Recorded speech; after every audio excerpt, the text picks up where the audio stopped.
नमस्कार। मैं अजय कुमार अलंकार, सेवानिवृत्त अपर निबंधक सहयोग समितियां बिहार पटना यूट्यूब के साकार चैनल के माध्यम से एक बार पुनः आपसे रूबरू हूं। आज के इस अंक में मैं बिहार सहकारी सोसाइटी अधिनियम 1935 यथा संशोधित की धारा 33 का और धारा 34 की चर्चा करूंगा। धारा 33 का संबंध विशेष संकेशन से है और यह 2013 के संशोधन अधिनियम द्वारा शामिल किया गया था और धारा 34 का संबंध निबंधक द्वारा सहकारी समितियों के निरीक्षण से है। शुरुआत मैं धारा 33 क से करता हूँ। धारा 33 क की उपधारा 1 में स्पष्ट कहा गया है कि राज्य सरकार या अन्य सहकारी समिति या अन्य बाह्य व्यक्ति या संस्थाओं से निधियों का संव्यवहार करने वाली किसी सहकारी समिति का विशेष अंकेक्षण ऋणदाताओं के अनुरोध पर या निबंधक द्वारा स्वप्रेरणा पर ऐसे लिखित विनिर्दिष्ट आदेश निर्देश से आरंभ किए गए विशेष अंकेक्षण के अधीन रहते हुए होगा। अभिप्राय स्पष्ट है कि ऐसी सहकारी समिति जो राज्य सरकार से या किसी अन्य सहकारी समिति से या बाह्य व्यक्ति से या संस्था से निधियों का व्यवहार करती है, उसका विशेष अंकेक्षण जो निबंधक की स्वप्रेरणा है या ऋणदाता जो है उसके उस समिति के उनके अनुरोध पर कराया जाएगा। 33 क की उपधारा 1 है। मैं 33 क की उपधारा 2 पर आता हूँ। यह कहता है कि उपधारा 1 के अधीन विशेष अंकेक्षण निबंधक के नियंत्रणाधीन जिला अंकेक्षण पदाधिकारी वरीय अंकेक्षण पदाधिकारी या ऐसे पदाधिकारियों के किसी कमेटी द्वारा किया जाएगा। यदि निबंधक 33 क की उपधारा 1 के अंतर्गत विशेष अंकेक्षण का आदेश देते हैं तो 33 क की उपधारा 2 में प्रावधान है कि ऐसा अंकेक्षण जिला अंकेक्षण पदाधिकारी या वरीय अंकेक्षण पदाधिकारी या ऐसे पदाधिकारियों की किसी कमेटी द्वारा किया जाएगा। अमूमन जिला अंकेक्षण पदाधिकारी की अध्यक्षता में ही विशेष अंकेक्षण हेतु टीम का गठन किया जाता है। अब मैं 33 क के उपधारा 3 पर आता हूँ। यह कह रहा है कि जहाँ विशेष अंकेक्षण से गंभीर कुप्रबंधन का पता चले वहाँ ऐसे विशेष अंकेक्षण का खर्च सहकारी समिति से या कुप्रबंधन के लिए उत्तरदायी व्यक्तियों से वसूल किया जा सकेगा। विशेष अंकेक्षण में यदि स्पष्ट हो कि गंभीर कुप्रबंधन है तो ऐसे विशेष अंकेक्षण का खर्च उस सहकारी समिति से या कुप्रबंधन के लिए जिम्मेवार व्यक्ति से वसूला जाएगा। अब मैं धारा 33 क की उपधारा 4 पर आता हूँ। यह कहता है कि प्रत्येक विशेष अंकेक्षण आदेश निर्गमन की तारीख से 120 दिनों के भीतर पूरा किया जाएगा और निबंधक को रिपोर्ट प्रस्तुत किया जाएगा। निबंधक द्वारा विशेष अंकेक्षण के आदेश के जो निर्गत तिथि है उससे 120 दिनों के अंदर विशेष अंकेक्षण के आदेश निर्गमन की तिथि से 120 दिनों के अंदर विशेष अंकेक्षण पूरा कर लिया जाएगा और उसकी प्रति निबंधक को जो है उसका रिपोर्ट प्रस्तुत किया जाएगा।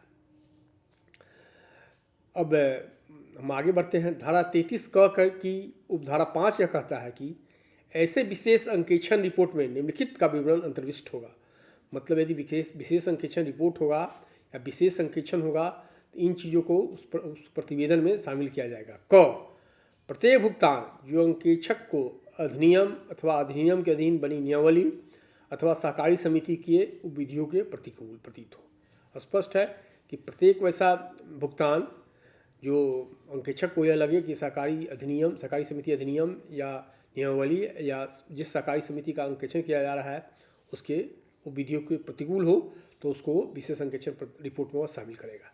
ख किसी घाटे बर्बादी अथवा हानि की जो गंभीर उपेक्षा अथवा कदाचार के कारण हुई हो की राशि। यदि कोई घाटे की राशि है और जो किसी बर्बादी हुई है या हानि हुई हो और गंभीर उपेक्षा के कारण हुआ है तो उस राशि का भी जिक्र उस विशेष अंकेक्षण प्रतिवेदन में होगा। ग प्राप्त कोई रकम जो लेखा जोखा में लानी चाहिए थी किंतु किसी व्यक्ति द्वारा लेखा में नहीं लाई गई हो। कोई ऐसी राशि है जो समिति के बुक्स ऑफ अकाउंट्स में उसकी एंट्री होनी चाहिए थी लेकिन उस राशि को किसी ने लाया नहीं, अपने पास रख लिया, तो वैसे भी रकम का जिक्र विशेष अंकेक्षण प्रतिवेदन में होना है। अब घ है कोई आस्तियों अथवा धन जिससे कोई व्यक्ति सहकारी समिति के संगठन अथवा प्रबंधन के साथ संबंधित हो अथवा सहकारी समिति का कोई भूतपूर्व अथवा वर्तमान सदस्य समिति की किसी संपत्ति का दुर्विनियोग किया हो, कपटपूर्वक छल किया हो या रख लिया हो, वैसा धन का भी, वैसा आस्तियों का भी उल्लेख होगा जिसे कोई व्यक्ति जो सहकारी समिति के संगठन अथवा प्रबंधन से संबंधित है अथवा सहकारी समिति का कोई भूतपूर्व अथवा वर्तमान सदस्य है जिसने समिति की किसी संपत्ति का दुर्विनियोग किया हो और राशि को छलपूर्वक कपटपूर्वक अपने पास रख लिया हो, उसका भी उल्लेख विशेष अंकेक्षण में होना है। अब मैं धारा 33 क की उपधारा 6 पर आता हूँ। यह कहता है कि विशेष अंकेक्षण रिपोर्ट की प्राप्ति के तारीख से 30 दिनों के भीतर निबंधक उसकी प्रतियां निम्नलिखित को प्रेषित करेगा।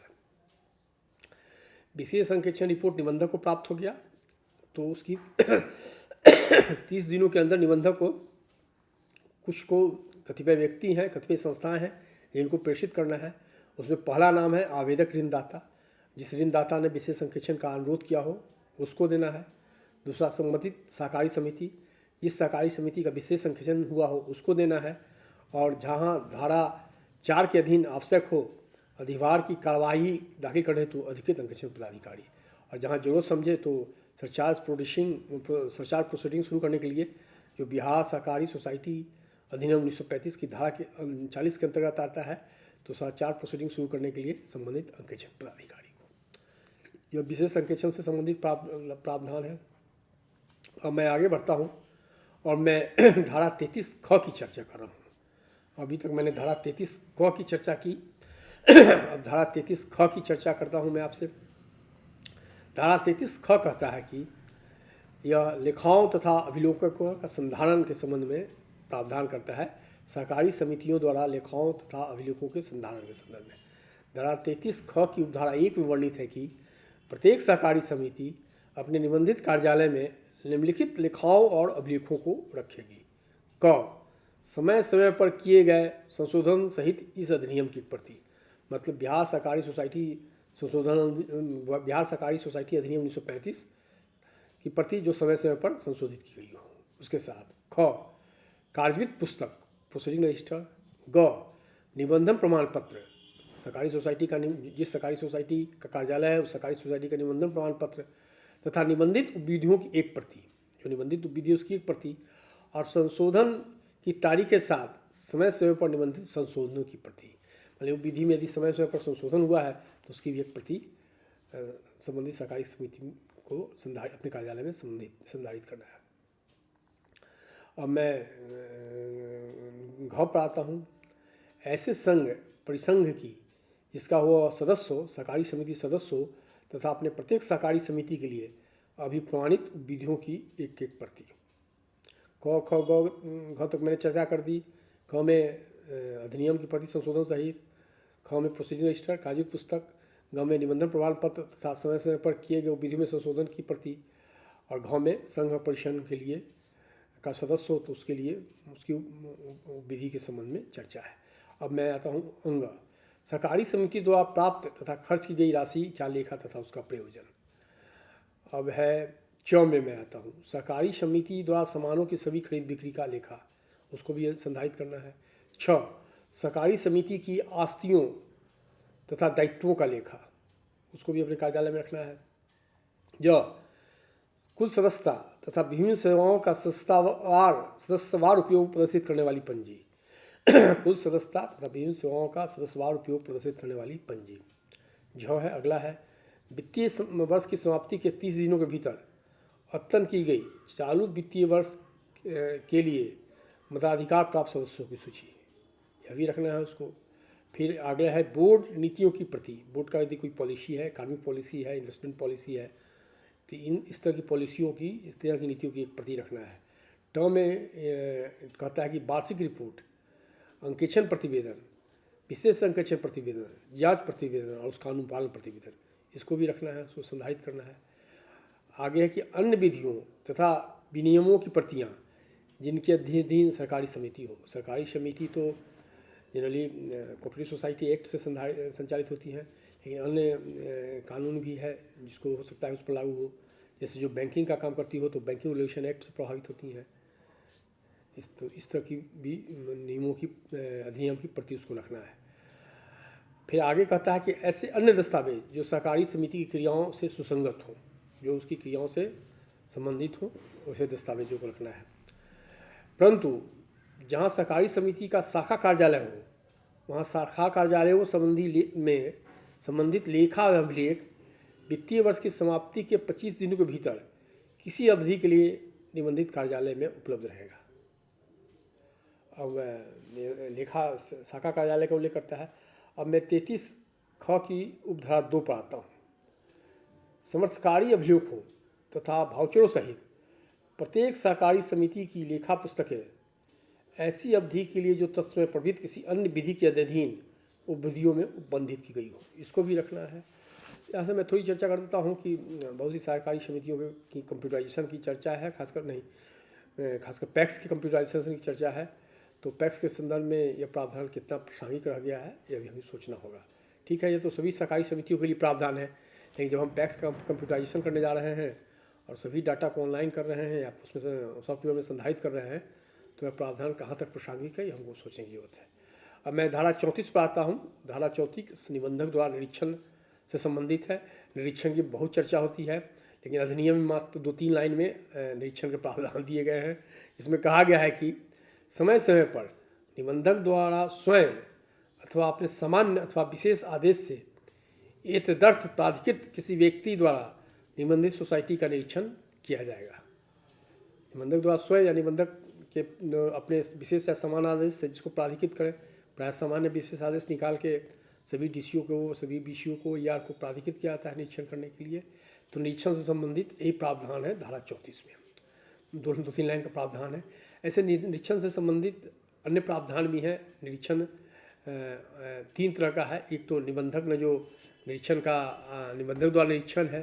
दूसरा प्रावधान यदि निरीक्षण का हम देखें तो 36 है, सेक्शन 36 है, जो निबंधक द्वारा बहियों के निरीक्षण की बात करता है। और सेक्शन 37 है, वित्तदाता बैंक द्वारा पंजियों के निरीक्षण की चर्चा करता है। तो इस पर हम आगे चर्चा करेंगे। तत्काल में धारा 34 की चर्चा की है जो निबंधक द्वारा निरीक्षण से संबंधित है। आज बस इतना ही। इस अंक से मैं आपसे विदा लेता हूँ, पुनः इस अनुरोध के साथ कि मेरे चैनल को लाइक करें, शेयर करें, सब्सक्राइब करें, सुनें। इससे आपको जानकारी मिलेगी, आपका अधिनियम की विभिन्न धाराओं से परिचय होगा। अगले अंक में फिर मिलेंगे, तब तक के लिए धन्यवाद।